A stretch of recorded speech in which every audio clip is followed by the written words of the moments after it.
یہ جو روایات ہیں ہمارے سامنے آتی ہیں، اس کی بنیاد پر علماء ایک فہم بھی بناتے ہیں، تو اس میں ایک عام آدمی کو اول تو الجھنے کی ضرورت نہیں، اس لیے کہ یہ علم کی بحث ہے، علماء آپس میں کریں گے۔ دوسرا یہ کہ جو اصل دین ہے اس پر کوئی فرق واقع نہیں ہوتا اگر ان روایتوں کے اندر کوئی اس طرح کی بات بھی آ جائے جو ایک عام آدمی کے لیے قابل قبول نہیں ہوتی۔ اس میں کیا شبہ، یہ علم ہے۔ تو جس طریقے سے علماء اپنی بات کہتے ہیں اس کو دلیل کی بنیاد پر دیکھا جاتا ہے، اسی طرح یہاں پر بھی دیکھا جاتا ہے کہ رسالت بآب صلی اللہ علیہ وسلم کی اس کی نسبت کیا نوعیت ہے، اس کی تحقیق کی جاتی ہے۔ تو یہ علم ہے، یعنی گویا یوں سمجھ لیجیے کہ ایک چیز متن ہے، ایک چیز اصل ہے، اس کی فروع بیان ہوئی ہیں۔ متن ہے تو اس کی کوئی شرح کر دی گئی ہے، اجمال ہے تو اس کی کوئی تفصیل بیان کر دی گئی ہے۔ تو اس طریقے سے ہم باقی علوم میں بھی اسی طرح دوسروں سے استفادہ کرتے ہیں۔ علماء بھی یہی کام کر رہے ہیں۔ جب ایک عالم قرآن مجید کی تفسیر لکھتا ہے یا کوئی عالم آپ کے سامنے کوئی فقہی احکام کا مجموعہ مرتب کر کے رکھتا ہے تو وہ کیا کرتا ہے؟ وہ یہی خدمت انجام دیتا ہے۔ تو یہ خدمت سب سے پہلے جس ہستی نے انجام دی ہے وہ رسالت مآب صلی اللہ علیہ وسلم کی ہستی ہے۔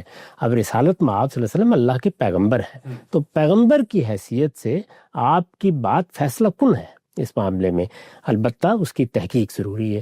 تو یہ دو چیزیں بالکل الگ الگ ہیں، ایک ہے دین اور اس کی وہ ہدایت جو اللہ کی طرف سے ملی ہے، ایک اس دین کا علم، یعنی جس طرح قرآن مجید ہے، قرآن اللہ کی کتاب ہے، وہ تو اللہ کے کلام کی حیثیت سے آ گیا۔ اب اس کا علم کیا ہے؟ اس کا فہم، یعنی قرآن کو جب ہم سمجھتے ہیں تو کیا سمجھا ہم نے، تو اس کو بیان کر دیتے ہیں، تو اس سے ایک تفسیر وجود میں آ جاتی ہے۔ تو آپ دیکھیے کہ قرآن مجید تو ایک مختصر سی کتاب ہے، 500-600 صفحے کی، تفسیریں بعض اوقات کئی مجلدات پر پھیل جاتی ہیں، اس لیے کہ اس میں لوگ اپنا فہم بیان کر رہے ہوتے ہیں۔ تو یہی معاملہ روایات کا بھی ہے۔ روایات میں بھی آپ دیکھیں کہ وہ کئی ہزار کی تعداد میں ہے، کیوں؟ اس لیے کہ وہ پیغمبر کے پورے احوال کو بیان کر رہی ہیں، جو کچھ بھی میسر آ سکے ہیں، یعنی آپ نے کام کیا کیا ہے، آپ نے بات کیا کی ہے، آپ نے کسی چیز پر عمل کس طریقے سے کیا ہے، اس کو بیان کیا جاتا ہے۔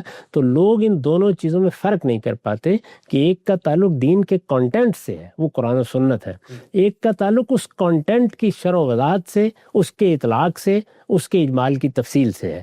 یہ جتنی چیزیں ہیں یہ سب علم سے متعلق ہوتی ہیں، اور یہ کام وہی کام ہے جو علماء قیامت تک کرتے رہیں گے۔ اس کی ابتدا رسالت مآب صلی اللہ علیہ وسلم نے کر دی ہے، اور آخری شکل میں وہ ہمارے پاس موجود ہے۔